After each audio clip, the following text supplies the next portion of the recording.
third round of the 2017 season, we have a completely different challenge. No room for error. This seaside circuit with action areas at turns 1, at the end of seaside at turn 9, and then that infamous hairpin at turn 11 that really takes the full turn of the wheel to get the car around. And we've seen a few low percentage lunges at the end of the races down the years in that particular area. Hello everybody, Shea Adam is our Continental Tire pit lane reporter. Jeremy Shaw is alongside me, John Hindhoff. We're about to go qualifying and set 3 pole positions. 15 minutes will be on the clock for each one of our classes. We'll start with GT Daytona.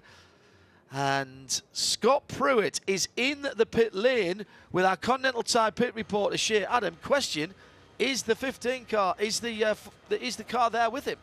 It is not, unfortunately, Scott. In street clothes after that incident earlier, you said you're okay. It takes a little bit longer to fix the car, but they've got the parts, right?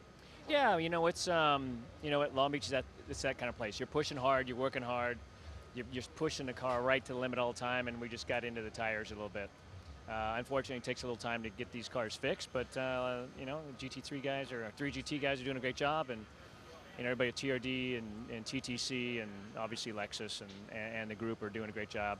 We just keep on going. You know, there's a lot to learn about this program, and you know, you always have that love-hate relationship with Long Beach. Right now, I'm not loving it right now, but tomorrow's another day. Yeah, but you have such a good record at this track. You know how to win here. You can do it from the back of the pack. You can, and this is, I mean, what we're seeing, I mean, you just see all the guys in the fence in this last practice. I mean, there's probably a half a dozen guys who probably won't make qualifying since it's turning around so quick. So you got to be smart. It's one of them races that you just don't know how it's going to turn out till you get to checkered flag. But there will be a lot of issues out there. You got to keep your nose clean. So a little bit of fancy strategy to get you up to the front.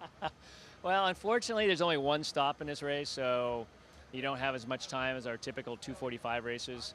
You can't quite make that magic happen, but you know, we're going to do everything we can to drive to the front. Well, do you remember what you were doing on the day your co-driver was born? You know, that's a funny, winning the Michigan 500. You were driving in a race in Miami, my hometown, where you finished 4th, 1 step off the podium. The guy who finished 1 step in front of you is Bobby Rahal, runs the number 25 and 24 BMWs, but you beat Christian Fittipaldi, who was pole sitter here last year, so I think things will be okay for you. Yeah, you know what, it's all great. I mean, Hall of Fame this year and all the accolades, and you know, love working with Lexus and the whole group, and everybody's just doing a terrific job. We knew we have a lot to learn. Everybody's digging in hard, and you know, the good Lord's blessed me. I mean, still racing and loving it, and you know, doing what we do. Life is good. Good luck tomorrow, Scott. Thank you. It's a blow. It's not a body blow. It's not the end of the race weekend here. That car needs to be set up properly. They may think about going for a different tyre option because they're going to start at the back of their class. They may think for maybe give themselves a little options. That car was looking good, and the sister car looking very good indeed in the final practice session that we've just had, Jeremy. Well, that's the silver lining, John, you're absolutely right, but certainly very, very disappointing for Scott, for the team, for everybody at Lexus with their headquarters just a few miles away from here. A lot of support here this weekend, as though they've just had the one car to cheer for, but the good news is, as we just said, that Jack Hawkes has been right up towards the top of the charts. He was, I think, second quickest in that last session, so the pace of that car is looking very, very strong. It's just the combination's third outing, of course. Let's not forget, a brand new car for this season, and that 3GT racing effort has come on strong, and they've got a lot of experience on that team and a lot of really, really good guys. So they've made big progress with those cars, and good to see that they're now challenging up at the front end of the field in GTD. Green flag, Jeremy, 15 minutes. Nothing tricky about these qualifying seconds, except there's only 15 minutes.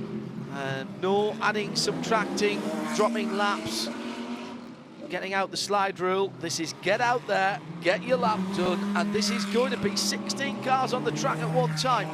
Doesn't sound like a lot, but I have a feeling drivers are going to be looking for a bit of space, and half the field have gone out very early indeed.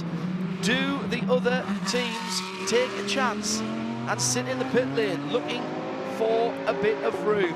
Brian Sellers, pretty much the first car out.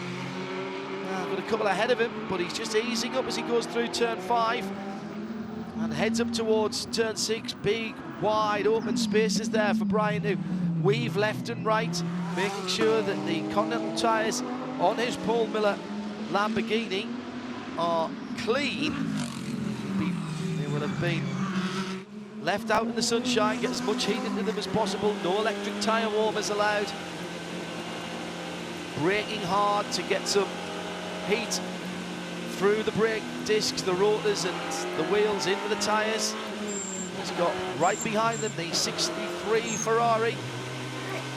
Bless you, Jeremy. Christina Nielsen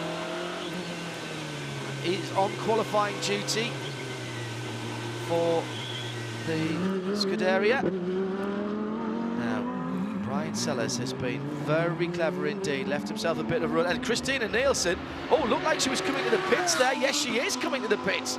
So whatever was going on there with our defending GT Daytona champion, Christina Nielsen, she didn't like the car. So Brian Sellers with the momentum after that final qualifying session, should I say. He was very circumspect into turn 1 there. That does not look to me as though he's attacking. May still just be trying to get tyres up to temp and pressure. Yeah, it'll take a couple of laps. It's not particularly warm this afternoon. And yeah. I don't understand why the 63 car came in. Did Christina Nielsen stop at the pit box? Negative. She drove straight out. I can't actually see if she stopped in the penalty box. It's a very odd-shaped penalty box this weekend. But she did dive off with other cars around her on track. So if she was looking for a bit of space, that is certainly one way to do it. And she would have come out with a lot of track to herself. Okay. So live in sound and vision. IMSA Radio and IMSA TV locked together in perfect synchronization. Number 63 Ferrari completed only 6 laps in the previous practice session, just a few minutes ago. So I don't know whether there's some sort of issue with that car, whether they're just playing it safe, which I doubt. Sorry, big intake of breath from me there as the two AMGs circulating together. Similar colour schemes, mainly white with, in the case of the 33, green flash. And black and white for the 50 car. It's Ben Keating behind the wheel of the 33 car, and just lost the front end about 3/4 of the way to the apex of turn 1. Ben Keating holding the best time at the moment, but Brett Curtis goes through in the 96 BMW and Catherine Legg in the 93 Acura. So that Acura that we saw with issues has been sorted out. Down Seaside, the two AMG Mercedes-Benz GT3s. One of the real problem areas at the end of Seaside, turning right. Catherine Legg, 1:24.0. Quick time coming from Ben Keating. He's put the fastest centre section in of anybody. Brian Sellers, though, now getting up to speed on what will be his 3rd flying lap. And Brian Sellers is about to go to pole position. He'll have to beat the 1:22.4 set by the 33 car, as Catherine Legg has to go around the 75. Don't think it held her up too much. Boris said saw the Acura coming. And where is Brian Sellers? He's still... Oh, he's slowed right off in the final section there. Negative. Timing screen just a little bit slow. My apologies. A 1:20.7, and by 1.2 seconds in the first third of this 15-minute session, Brian Sellers has gone through in the 48 Lamborghini. 1:20.740, and he's on another quick lap. Yeah, he's just getting faster now. He's got that heat under the tyres. The tyres now working the way he wants them to, and he's able to push on hard now. It looks like it takes 2 or 3 laps to really get these tyres to where they need to be, and he's done that. He's still a second away on that last lap from the time he set in the earlier practice session, but he's another clean-looking lap here for Brian Sellers. He's got no traffic in front of him as he heads down Seaside Way. Meantime, the number 15 of Jack Hawksworth has just put in his best lap, good enough for third in that Lexus. Very stunning chrome blue, black and silver car. Remember, the team car won't be out in this session after an incident this morning at turn 5. Yes, exactly where Jack has gone round now. And they'll work to that car and get it out tomorrow. No warm-up in the morning, so they will have to look to do some drive-throughs the pit lane and get onto the grid before the pit lane is closed. Changes going on at the top of the charts, though. We saw Ben Keating had an excellent lap, number 33 Mercedes. He was second because Daniel Morad had gone to the top in the Allegra Motorsports car number 28. That is the Porsche that won at Daytona, and we'll talk about a little bit more about that in a moment. But Brian Sellers eclipsed both of them. A 120.193 for Brian Sellers in car number 48, the Lamborghini, and on an even better lap now. Yeah, Brian Sellers taking a distinctively different approach to this in the Lamborghini as Jan Heylen goes through in the 991. Now, this is a return to the series for the Racers Group, TRG, and this very pretty blue car, 120.0. No, forget that. Jack Hawksworth is the first man under a 1:20 in a GTD car. In this session.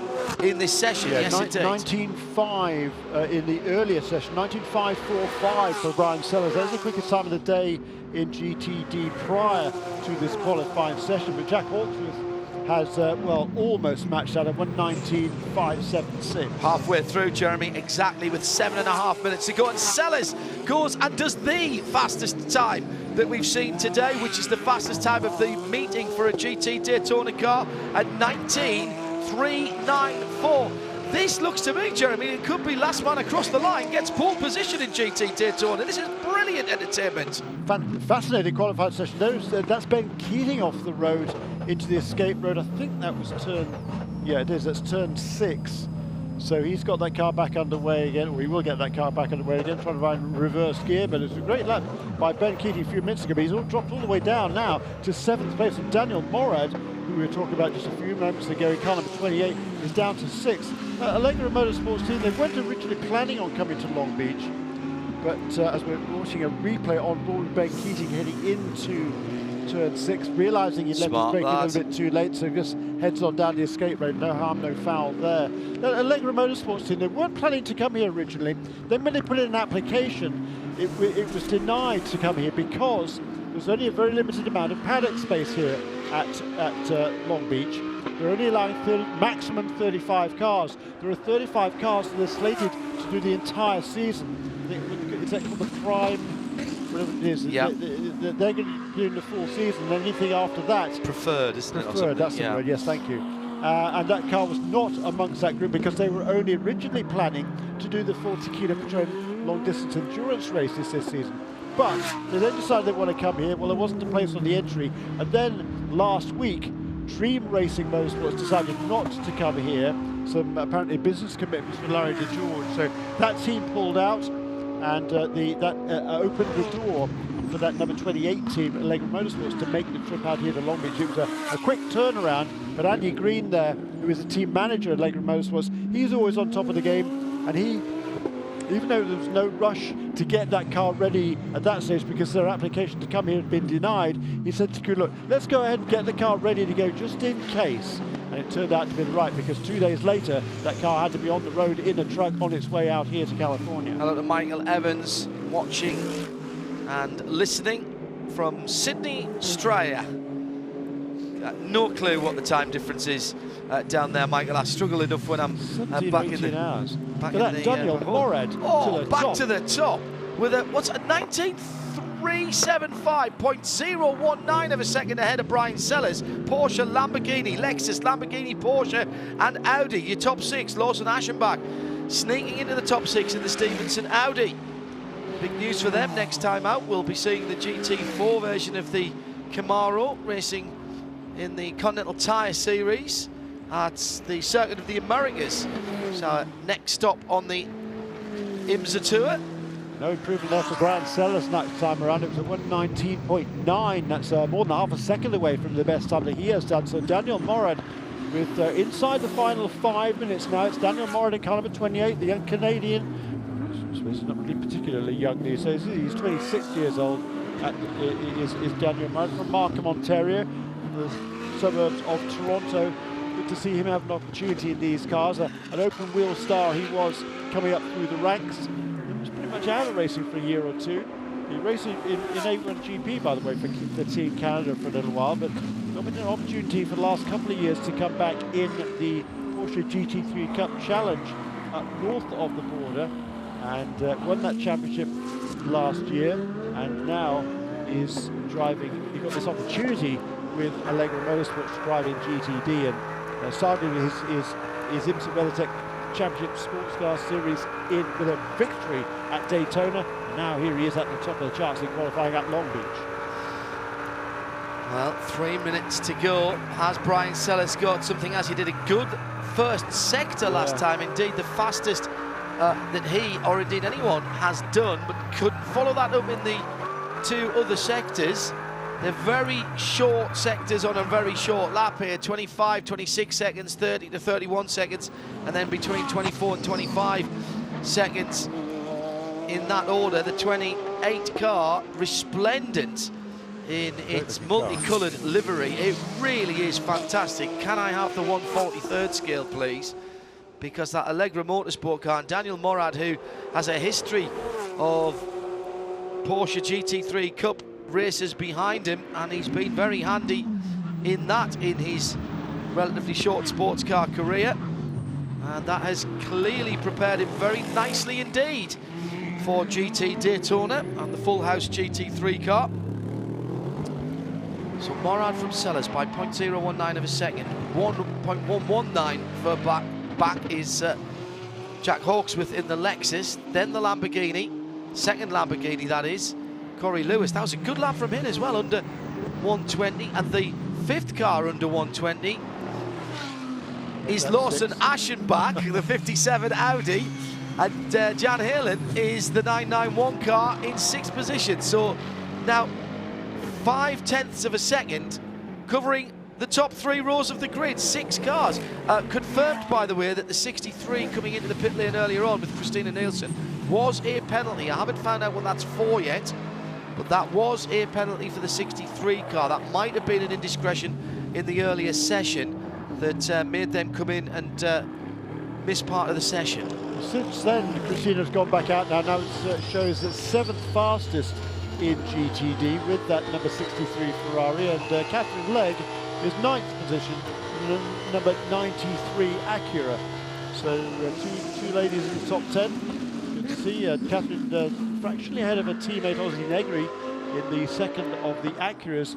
Just 0.02 of a second between these two. Jack Hawksworth has just got to the top of the charts overall, however, a 1:19.276 for the Englishman. What a great effort that is. And with one of the cars parked in the paddock being repaired after an incident this morning for Scott Pruitt, Jack Hawksworth, he has really raised his game here for Lexus, and he is fastest in this qualifying session with less than 1 minute to go. Yeah, and that is really the best medicine for that team. They'll be disappointed that the 14 car is not out there, and Scott Pruitt sounded uncharacteristically down in the mouth when Shea spoke to him in our Continental Tire pit lane update earlier on. But Jack Hawksworth bringing it back for the team in the best possible way. But has he had the pole snatched from him? Well, at the moment, yes, as Brian Sellers has just gone past us here on Shoreline Drive at 19.243. So Sellers just cooling the 48 cars tyres there. The Continentals have come back in for a second go. Brilliant tyre management from Brian Sellers. Great lap also from Corey Lewis there. It was an improvement for him. He's 4th fastest still at 1:19.3. Boy, it is close at the top here. Top 4 cars covered by just over 1/10 of a second. And we'll see what he can do next time. Now, no improvement there for Corey Lewis in the first sector, but there was an improvement in the first sector for Jack Hawksworth, but not in the second. And Hawksworth is now on through pit lane. That is the end of his qualifying session. So it won't be a pole for Lexus, but it's still been a great afternoon for that team. Daniel Morad also on pit lane. He was the third fastest car. Corey Lewis is still out there, and his first sector time was pretty respectable, and his second sector is an improvement. So we'll see what Corey Lewis can do in the final part of this lap. Currently 4th place for Change Racing, car number 16. Into the pit lane for our provisional pole sitter, Brian Sellers. He does not see the checkered flag on the racetrack, but Jack Hawksworth has, and will be no better than second. Daniel Morad, 3rd position. The 991 pushing very hard. Jan Helen going straight on at turn 1, and that's his tilt at pole position gone. He'll be no better than 7th position after a good run early on. Catherine Legg improving at the end, brings the 93 Acura up to 8th position. Patrick Lindsay also improving. The 73 Park Place Porsche is now in 9th. So a flurry of fastest times right at the end. 2 things to say about that. Really interesting, the different tactics that different drivers used in different cars to keep the tyres under them. And chapeau to Continental Tyre. Nobody did any less than 10 qualifying laps there, 10 and 11, and those tyres just got faster and faster. It can be done. Please note other forms of racing. Yeah, I love it. That was exactly what I want to see from a 15-minute session, Jeremy. Brilliant session, and the top 12 cars covered by less than a second. All the way down to Ozzie Negri in that 12th position in number 86 Acura. And Christina Nielsen, we talked about her a few minutes ago. She was 7th on the charts. She's ended up 11th. Really? So that's your secret, Well, be easier on everybody. there is the helmet coming off. Let's go down to Shea Adam for this Continental Tyre pit lane update with our pole sitter in GT Daytona, Brian Sellers, for the 48 Paul Miller Lamborghini. Brian, it's another pole position for you in this series, the first one of the year, but we come to street courses and we know to expect good things from you. It's been a good day all around, though. Lamborghini feels pretty good for the race, huh?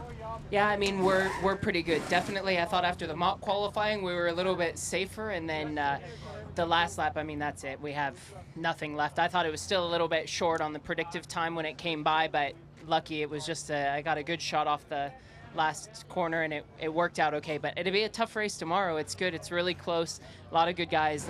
Looking forward to it. With so many cars in GTD, does it make it a little bit more important to get the pole? Yes, it does. I mean, it's always important, but especially when you get some good guys in qualifying, some ringers coming in, like Hacksworth coming in and putting a time down, and you know, they came over the radio and I was at 19.5 and they say 19.2, and I'm thinking to myself, I'm like, I don't know where 3 more tenths is coming from. So that like extra little bit to be able to pull that out is good. Well, when you have the family at the track, you tend to do well. And the last time Paul Miller Racing got pole, that ended up in a win. So good luck tomorrow. Thank you. Appreciate it. Shea Adam down there with that Continental Tyre pit lane update. Brian Sellers very happy indeed. Recent new addition to his and Jamie's family. And he looks a man very much at home with himself and his surroundings at the moment. And certainly the 1.9 and a bit miles around here seem to suit him down to the ground. Coming up next, we stay with the GT cars, but go to GT Le Mans, the highest level of GT racing that we see in this form of motor racing. The cars that run at the 24 Hours of Le Mans. I'll run to this formula. And news from Shea Adam about that Porsche that we saw having the issue with Patrick Pilet earlier on. Are we going to see the 911 go qualifying, Shea? Negative. And if we had been seeing it go qualifying, it would have been Patrick Pilet behind the wheel of that car. So it's even worse for the guy who won this race 12 months ago. But would you like to know the rest of our qualifiers, John? Yeah, hit me with them. Alrighty, let's start out. Well, in the other portion, the number 912, it's going to be Lawrence Vantor. And Lawrence has a pretty good record around street courses when he manages to stay with all 4 wheels on the ground. The number 3 Corvette. That'll be his first time qualifying as a Porsche factory driver. It will be as well. The number 3 Corvette has Jan Magnussen. The number 62 Risi Competizione Ferrari is Tony Vilander. He does not have a pole in this series yet either. We have had 33 qualifying sessions since the merger, 22 different pole sitters. In the number 4, it is Oliver Gavin. He is going for another pole. He's got at least one to his name. The number 66 Ford GT is Joey Hand, and the number 67 is Richard Westbrook. Both of them also have poles. And the 2 BMWs, I believe it was going to be Bill Oberlin going for his 3rd in a row at this track. If he gets it, he then gets tied with Nick Tandy for the record number of poles in GT Le Mans, which would be 4 to his name. And for the number 24, I'm going to have to wait until he drives down past me because I'm at the opposite and wrong end. Hello to Alan Jones in Wales. We had Australia confirmed, by the way, Sydney 17 hours ahead. Hello to Alan Prosser. Good to have you ready for this qualifying session. And Luca Ogliari as well, one of the legion of Porsche fans, disappointed about the 911, but fingers crossed for Laurent Vantour. Well, if that first 15 minutes was anything to go by, Jeremy, we're going to be on the edges of our seat for the next 13.5 minutes, for that is all that remains of the GT Le Mans qualifying session for the 3rd round of the IMSA WeatherTech Sports Car Championship. It is the Bubba Burger Long Beach Grand Prix tomorrow, live on IMSA Radio and IMSA TV. As out goes that number 4 Corvette past the classic TV shot now of the fountain.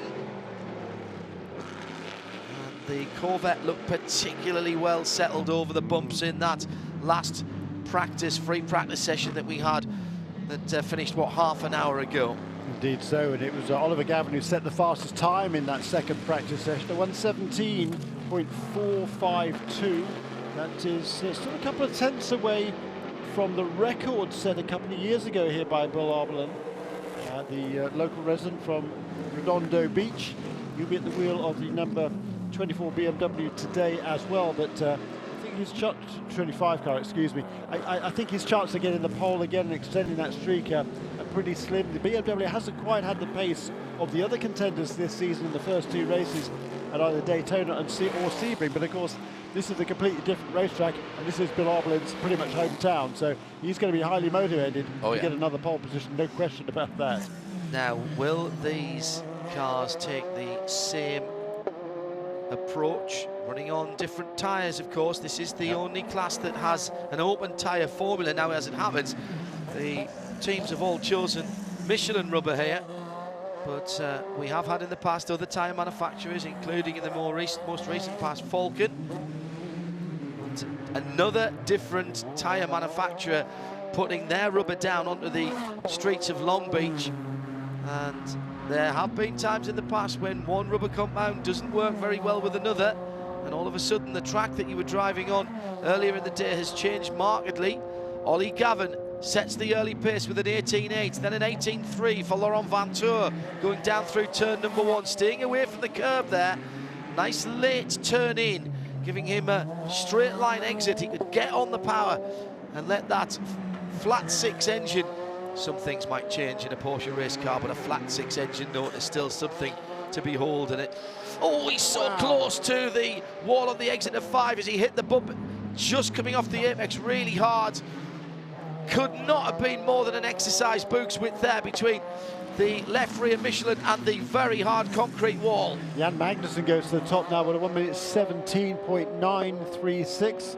So still about half a second away from what I would expect these cars to produce by the end of this session. But a good lap there by Magnussen, also by Gavin, who's gone a 17.9, and Tony Vilander 1:17.676. It's a good lap for the Finnish driver. That car was towards the back of the pack in GTLM in the previous practice session, and Tony Vilander's best time was a 1:17.9, so he's already found 0.3 of a second compared to that in this 15-minute qualifying session, and we are 1/3 of the way through it. 10 minutes remaining. Lawrence Van Toor now goes to the top. It's a 117.481 for number 912 Porsche. So it's Porsche, Ferrari, Chevrolet, the top three at the moment in GTLM. And you're listening to Jeremy Shaw, Shea Adam and me, John Hindorf. We're live from trackside at Long Beach. The sun just beginning to come in through the commentary box window, the booth window on driver's left, about opposite where the Ferrari is right now as he goes under the Toyota walkover bridge and heads down Shoreline Drive towards the heavy braking area, turn one. About a couple of 100 yards ahead of him is the Corvette of Jan Magnussen, having just got to the top with a 17.209. That's 0.085 a second quicker than his teammate Gavin. Tony Vielander recovered from a very nasty chest infection at Sebring that had him on horse pills for 13 days in antibiotic terms. Vielander down to a 17.3. Yeah. Top three within a tenth and a half. Super close. That was a great lap from Tony Vielander, except in the final sector he lost just a little bit of time, and that has left him in the third position. So Jan Magnussen leads away 17.209. That is a new track record for GTLM for the Danish driver. Oliver Gavin, his teammate, just 0.085 seconds behind him in second place in car number 4. And then Tony Vielander, third fastest and in that recent competizione Ferrari, car number 62. Laurent Vantour all of a sudden finds himself in fourth position. Joey Hand, the best of the 4 GTs, in fifth position in car number 66 at 117.5. There's an even better lap for Jan Magnussen into the 16s, a 116.973. His teammate Oliver Gavin also improves, but not by quite as much. A 117.1 for Oliver Gavin. Tony Vielander, splits 17.0. Wow. Vielander, the red Ferrari, in between the two yellow Corvettes in time terms at least. Here comes the Ford out of the final corner. Joey Hand across the line. Purple sector 1 for Joey Hand. And that was Richard Westbrook, sorry, completing his lap, and he went up to 5th position. And Joey Hand is looking to be on a decent lap as well. He'll climb to 4th position in the 66 car with a 17.369. Top 5 cars within half a second. Top 6 cars within half a second. Only the 2 BMWs struggling for pace at the moment. Well, no, they went out later. They've only completed 2 laps. They often do that at BMW Team RLL. They'll let some of the other guys go, particularly with the content, with the... Whoa, big spin from Vielander! Whoa. Oh, at the end of Seaside. That was extraordinary, and it's exactly the accident now that we've seen 3 times over, with the back end just getting away from turning towards the apex and then swinging round post-apex. With one little exception, though, he didn't hit the wall. He hit the tyres. Good point. And I think that car, they might get away with it. Let's have a look at a replay. Locks up the brakes a little bit over the bumps. It's really tricky there, that braking area. It's gone. Yeah, it's wide of the apex, and he did hit the tyres pretty hard, certainly. But that'll be the end of his session. But he was fortunate to get the tyre barrier and not the concrete wall. But the car was bouncing around under the braking area there. It is rough under that braking area there. The car's hopping around. It gets a turn in, misses the apex out on the less rubbered-in part of the racetrack, and loses adhesion and spins around into the wall. Remarkably little damage to the bodywork, and even as he heads into the pit lane, even the diffuser underneath the immaculate bright red is fine. Improvement into second place for Joey Hand as we take this update from Shea Adam. There is 0 damage to the side of the car that's visible. There's not even a scuff mark on it, John. The bumper has a little bit of damage. Yeah, now that Tony gets out of the car and he's inspecting it as well, the bumper has a very slight bit of damage, but honestly, they could race it like this and still be competitive. Got to worry, I would think, Jeremy, about the alignment of that left rear wheel and whether that maybe has taken a little bit of a tweak. But I think he's got a wherewith on there. Dave Beaky Sims and the rest of the team will be having a good look at that. I don't think you try and ride your luck from this point with 5 minutes left. Do you dare send that car out and risk a breakage that could put that car in the wall? Tony Vielander, I'm hearing now from Shea's out of the car. They'll take that. They'll take that 16.9 last time around for Magnussen, Jeremy. Yeah, another improvement there. Tremendous lap from the Danish driver to go to the top there in car number 3, a 16.9, 17.0 for both Joey Hand and Tony Vielander, and 17.1s for Oliver Gavin in the Corvette, Laurent Vanseur in the Porsche. Boy, that is tight. 5 cars within, well, under 0.3 of a second, 6 under a half of a second, and 7 just on a half a second. In fact, you can go down to 8th for 6.5 tenths. 6.5 tenths of a second between all bar one of the field of GT Le Mans cars, and the BMWs are starting to push now. You can see from the body language of the number 25 car with Bill Oberlin on board, and he's gone up to 4th position. Yeah, good fourth lap by position. Bill. Great lap by Bill. And another, was that an improvement for Jan Magnussen? No, it wasn't quite. A 17.0 for Magnussen. Hands on a good one though, Jeremy. Yes, he is. Westbrook, 8th position at the moment for the Ford that had a new engine during the break. Oil pressure problems on that car. 8th position, but only 0.578 of a second away from pole. It's the blink of an eye. It's a missed apex. It's a, oh, I just didn't get on the throttle quickly enough. That's extraordinary. What a qualifying. 3.5 minutes left to go, and it's still anybody's pole in GT Le Mans. Absolutely superb. There's Richard Westbrook. It was an improvement for, or was it? Yes, it was an improvement for West here, 17.1. So we've now got 7 cars within 0.22 of a second. That is remarkable. This is bonkers. This is the and it close. was an improvement for Joey Hand, a 17.001. What's the damage? There's some bodywork. Oh, flying around. bodywork at, that's the back of the Ford. That's back of the Ford 67. This is Westbrook. More problems for the 67 car that's already had an EcoBoost engine change. The whole of the rear wing and part of the left rear, there's been contact with something heavy, and a red flag is out with 2 minutes and 58 seconds to go, and that's going to call it. And how, what an irony.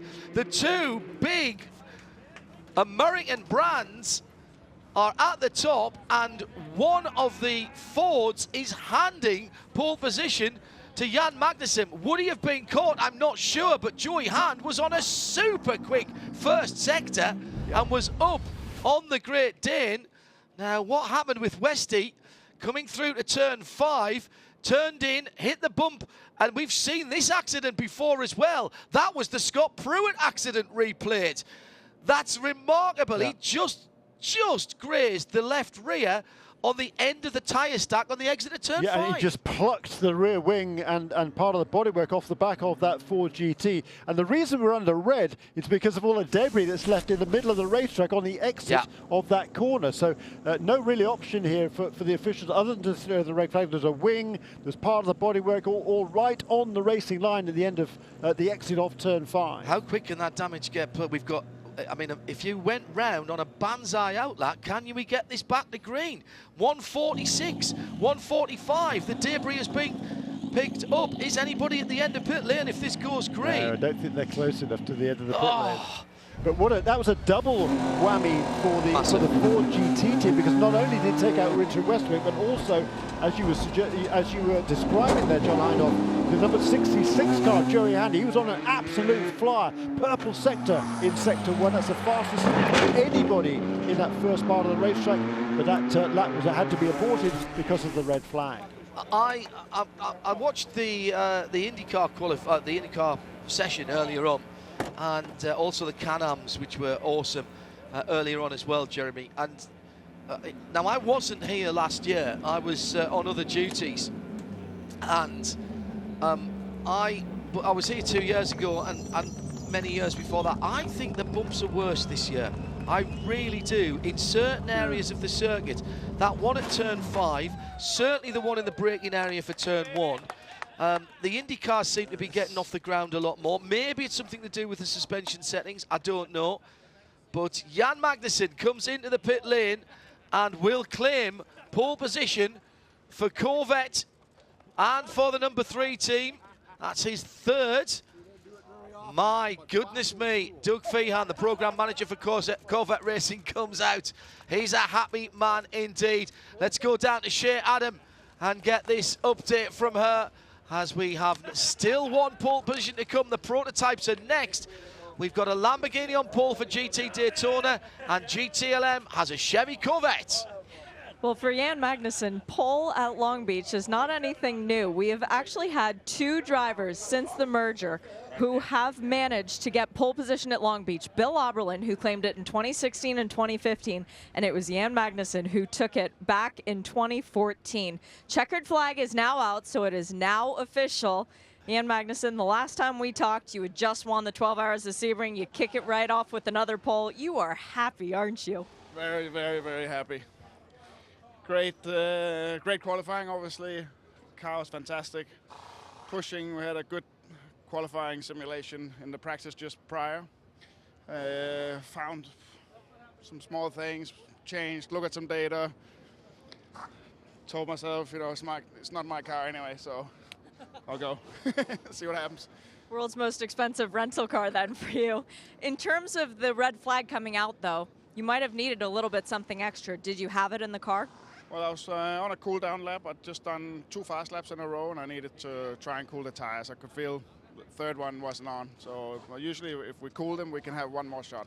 So I was in the middle of that. I started my lap, but was red flag immediately. So anyway, had I needed to find some more, I would have tried. It's enough. You've got a long time before the race tomorrow. A little bit of a party tonight with the guys? No, we'll party if we win. Good luck, Jan. Oh, brilliant stuff from Jan Magnussen. That Dane is on fire, isn't he, at the moment? Driving some of the best laps behind the wheel of any racing car that I've seen him do for quite some time. His performance at Sebring, I thought, was astonishingly good, and he's got that momentum rolling now. And so much of motor racing is in the head as much as it is in the other skill levels and the hand-eye coordination, etc. And he is on top of his game at the moment. Jan Magnussen takes the second of our 3 pole positions. Next, it's the prototype category. Dare you bet against a Cadillac taking pole position? They have been imperious in the first 3 rounds of the IMSA WeatherTech Sports Car Championship, but it hasn't been quite as easy for them here on the streets of Long Beach. It's WeatherTech Sports Car Championship qualifying next with the prototypes live in sound and vision from Long Beach here on IMSA Radio. Jeremy Shaw, John Hindhoff and Shea Adam down in the pit lane. Well, Jeremy, if the prototypes can live up to what we've seen already, it will be the third of 3 very impressive sessions. Just a quick reminder, by the way, the top 5, well, let's call it the top 6 in GTLM, 0.2 of a second between pole and 6th position. That is an we're used to seeing it in GT Le Mans, but that is an extraordinarily close run. It is absolutely, and your Chevy, Ford, Ferrari, Porsche, BMW, the top 5. Chevy, Ford, Ferrari, Porsche, BMW, the top 5. Yes, that's right. 5 different makes in the top 5, all covered, those 5 cars, by 0.163 of a second. Remarkable. Great effort by Bill Oberlin, because he'd really manhandling that BMW. It doesn't seem to have quite the same performance as the other contenders on a consistent basis, perhaps, but a great lap by Bill. And I think that's a home field advantage there. And he won't be happy with a top 5 qualifying position, certainly, but at least he's a lot closer than he has been so far this season for that team. Right, take a deep breath, ladies and gentlemen. Settle back, whether you're here trackside or further afield, because I've got a feeling that although we've sold you the full seat, you might only be using the edge of it for the next 15 minutes or so. Prototypes are up next, live from Long Beach, and here are the prototype qualifying drivers with Shea Adam. In the number 52, the PR1 Matheson entry, we are going to see Will Owen, his first ever start this weekend. They have given him qualifying duties. In Mazda land, the next cars up towards pit out, we find Tom Long behind the wheel of the number 70 and Tristan Nunez behind the wheel of the number 55. Both of them actually have very similar helmets because they like to use a lot of different colors on them. In ESM land, we have Ed Brown behind the wheel of the number 22 Nissan, and in the 2, it is Scott Sharp. Then we continue moving up. The number 85, the Orica of JDC Miller Motorsports, has Misha Goikberg behind the wheel, winner in PC last year at this race.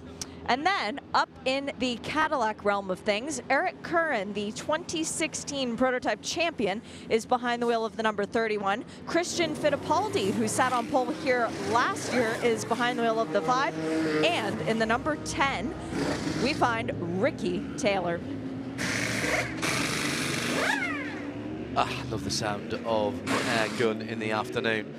It is exactly 6 o'clock in the evening, Pacific time here. Sun's still quite high in the sky here. Beautiful early evening sunshine, perfect conditions. Yes. Still warm, the track still holding a little bit of heat, but large swathes of the track now are under shadow from the surrounding buildings. That's what happens when you are on city streets, and the prototypes are rolling. Look like the number 10, Konica Minolta Cadillac, got out first. Or to give it its full name, the Konica Minolta Cadillac DPIV XPR ZF yes. racing team. It's the black number 10 that's coming round to the final corner now. Very shiny paint job. It looks a picture, beautifully turned out. Yeah, as opposed to the matte livery that they had in the first round of the season. I like that, Jeremy, but I like this better. I think it's more Cadillac. It really is a paint job that looks like it's about 6 inches thick. And I think that's the reason they did it, because it does look really, really sharp in this colour scheme. And Ricky Taylor, he's got to be the favourite for the pole position. He's been on the pole here in the past. He's the track record holder in qualifying, set that in 2015 at a 1:14.730. And as you were saying, conditions right now are absolutely perfect. It's warm enough, but not too warm. There's not much breeze, I think now. There's a little bit of a breeze, but and it's kind of heading against the cars on Shoreline Drive. That's perhaps not completely ideal, but the track should be in good shape. I think we'll see some fast laps now.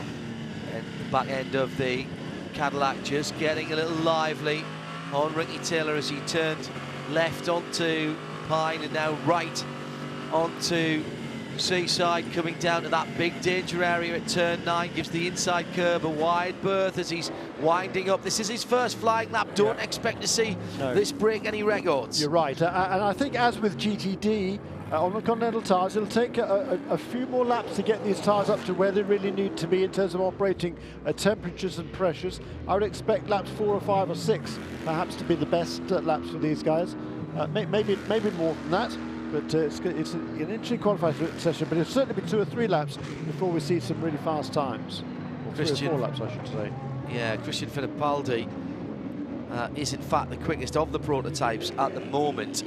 He gained a lot of ground on Ricky Taylor on that first flying lap. Now he's got to be careful not to get too close and start slowing himself down, but a 19.1, forget that, put that to one side at the moment. What we're seeing, this is a bit like the opening rounds of a heavyweight contest, with the contenders just getting the range, finding their jab, dancing around a little bit, making sure everything's warmed up before they start throwing the big overhand hits to try and grab this third pole position of this session, and the third on their season for the IMSA WeatherTech Sports Car Championship. Taylor now with the big red number 2 illuminated on the side, signifying his second in his class. He's coming round to the hairpin to complete his second flying lap. All the lock that you can possibly wind on that tiny little steering wheel coming out of that right-hander. Now underneath us and heading for the line. Does he improve? Yes, he does.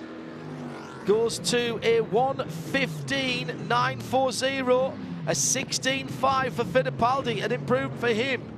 So these are the times we've got to start watching now, but there'll be more to come, Jeremy, in the next 10.5 minutes. Yeah, next 2 or 3 laps, I think, in particular. Ricky Taylor has set the fastest time of the day so far, underneath the old record, a 1:14.336. That was in the practice session that was concluded, about an hour ago. Less than that, perhaps, and he's going to be looking to improve upon that in this qualifying session.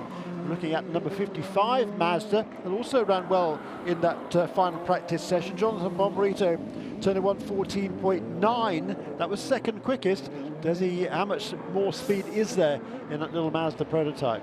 Isn't there something fantastic about watching these thoroughbred racing cars on city streets? And when you get the wide shot with the buildings in the background, there's something almost a bit sort of, we shouldn't be doing this actually, but we are.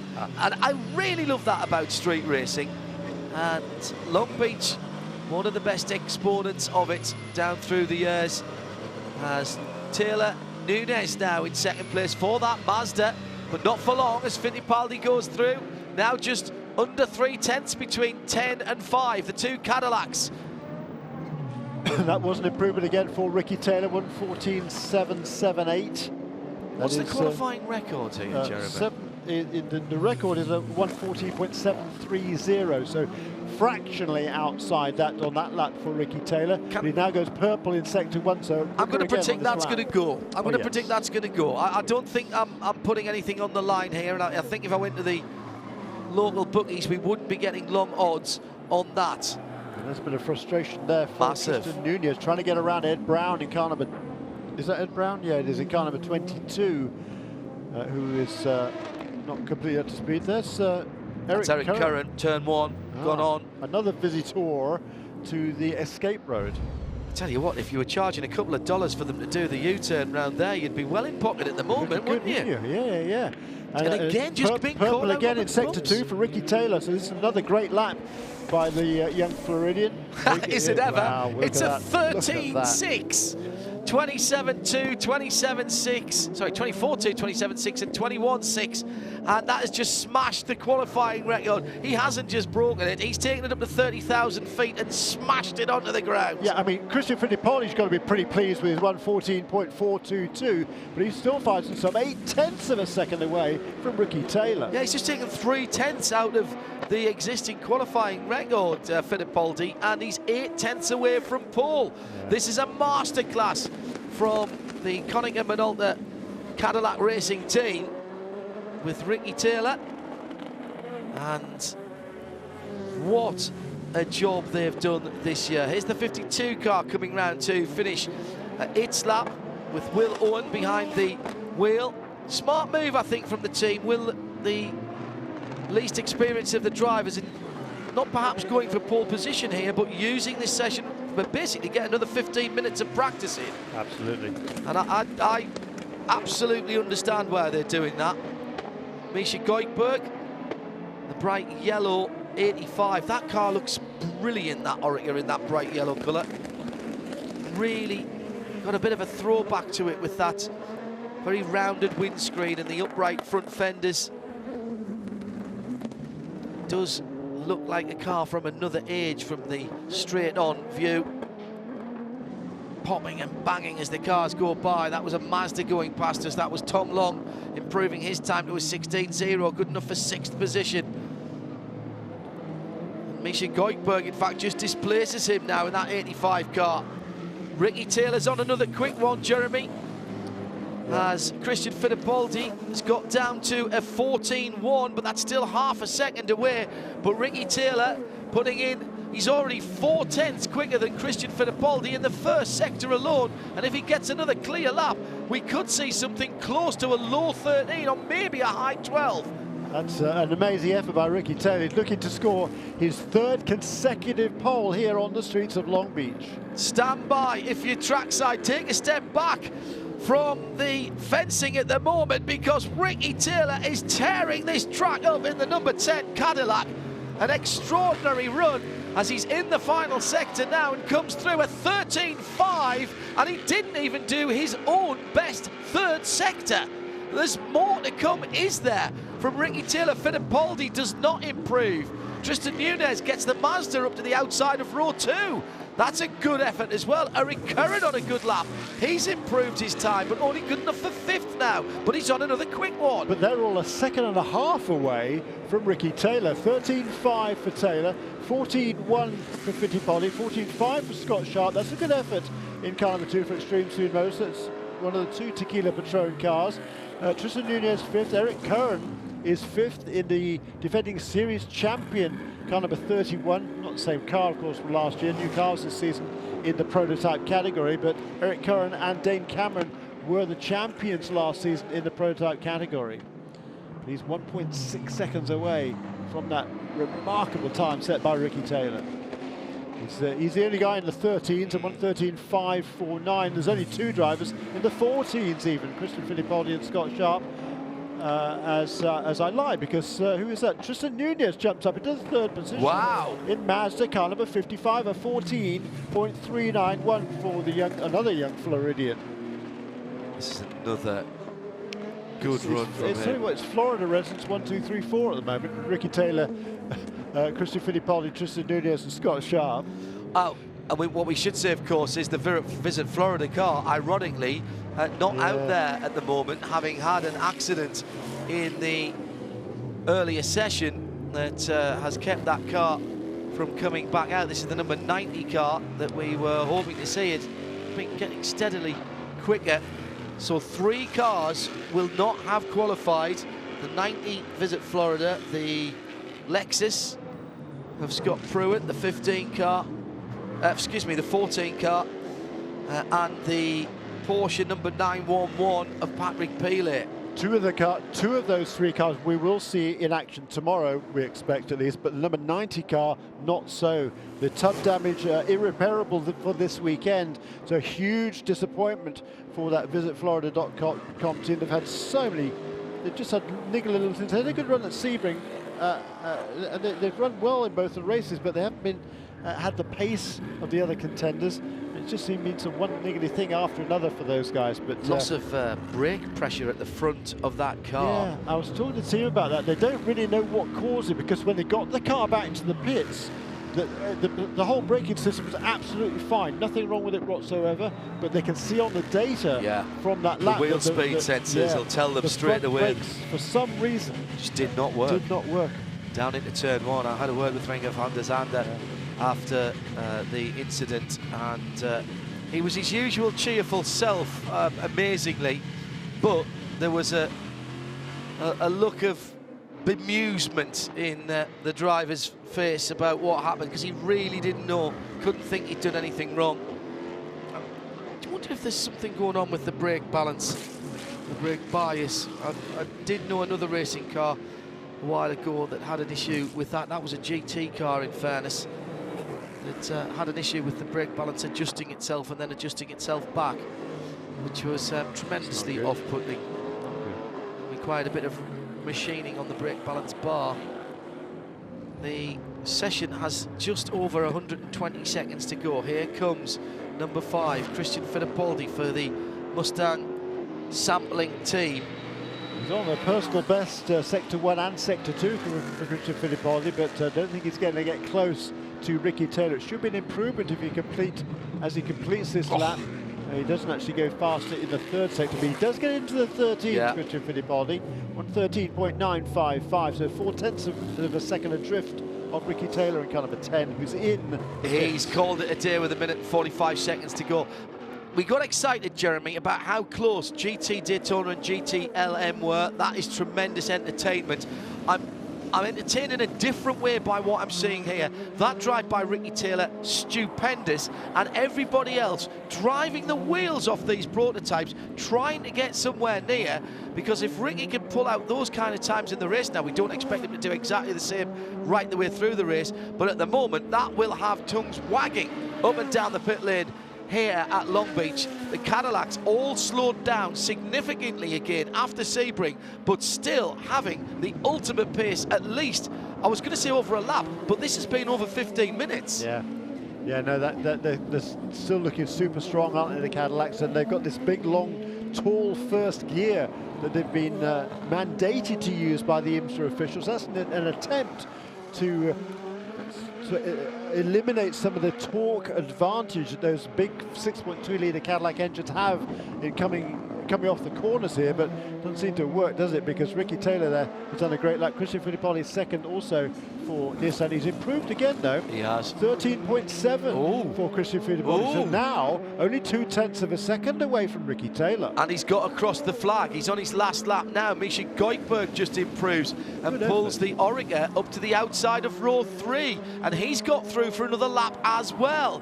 Now. And he's only just a fraction over 1 second away from the top time. So the top 6 cars covered by just a tick over 1 second. Tristan Nunez, I think, clipped the wall coming out of the hairpin that time around, but he did improve. As did Eric Curran.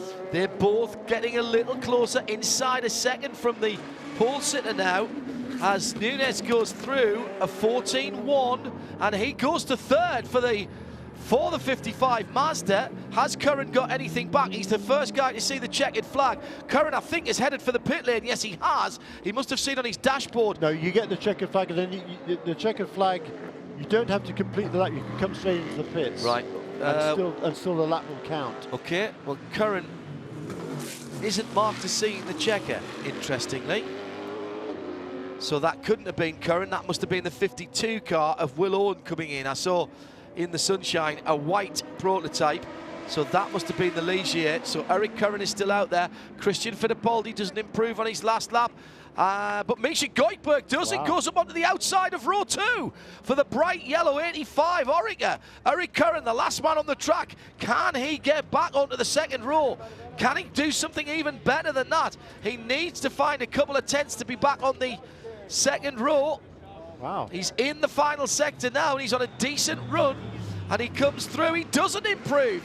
So 2 caddies on the front row, the 10 and the 5, but then it's Mazda and Orica Gibson, the 55 and 85. You'd have got long odds on that, Jeremy, before the green flag came out. Great effort by the Russian there, Misha Goikberg, to get that car into 4th place. That is a stout effort. That is by far his best performance in the prototype cars. I think this car just seems to suit him a little bit. He has more confidence in this car than perhaps he did in the PC car he's driven for the last couple of years. And that JDC Motorsports team has really given him clearly an effective tool. He's taken advantage of it. 4th fastest for Misha Goikberg. Good effort. Well done.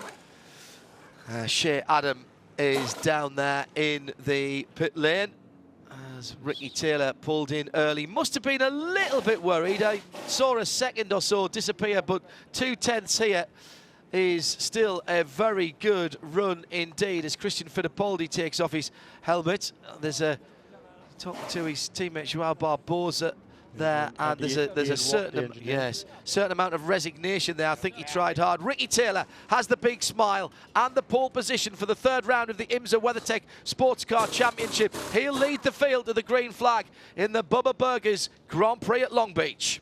Ricky, what a year it's been so far, to top it off with the pole position coming out at Long Beach. It's been since COTA since you've been on pole. That was in September. Come on, man. Why haven't you been trying hard enough? I know. I mean, it's always so much more pressure. Like, we've had such a great car, and I was talking to our guys before the session, and when they give you such a good car, it just makes it so much more stressful for us or for me and Jordan to go out and get the job done when they give us such great cars. And it'd be easy if they gave us a 5th place car and we did what we could, but they give us a winning car every time. And we got a huge amount of Continental guests here. It's the first sprint race, first street course with the Cadillac DPI VR, and it's great to be back on pole here in Long Beach. It means so much with how difficult it is to pass, and with everything that's going this year, we want to keep the momentum strong, and so I'm very excited. When you got out of the car, everyone was pretty much briefing you on what had happened during qualifying. Did you realize that you had gone that quickly?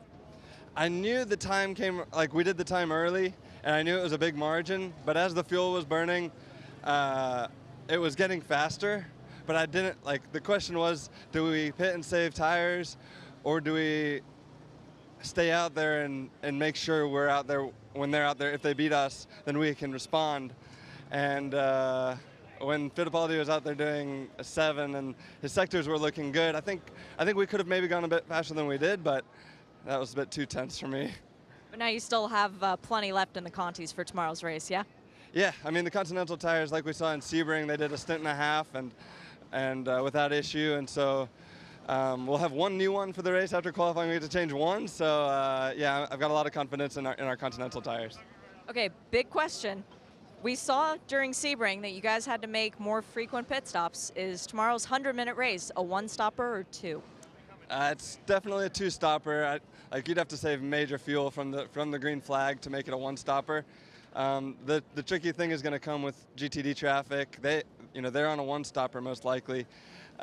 So when we make our first stop, if it's under yellow, you could see the field get split by the entire GT field. And that could make things really interesting on the streets of Long Beach. 14th career IMSA pole for Ricky Taylor. Biggest smile I've seen in a while. Congrats. Thank you. This is fun. Yeah, it's always fun when you're on pole position. It's good news for us. I'm not sure if it is for everyone else, but that sounds to me as though the number 10, Connington Minolta Cadillac, tomorrow is going to run flat out from the top or drop of the green. They're not thinking about saving fuel. They will take the extra splash because they know that they are going to have to do it. Congratulations to Brian Sellers taking the GT Daytona pole for the 48 pole minute for Jan Magnussen and Chevy Corvette number 3, and for Ricky Taylor for Connington Minolta and Cadillac. Those are our 3 pole sitters for tomorrow's 3rd round of the IMSA WeatherTech Sports Car Championship. It's the Bubba Burgers Grand Prix of Long Beach, and it will be live here on IMSA Radio.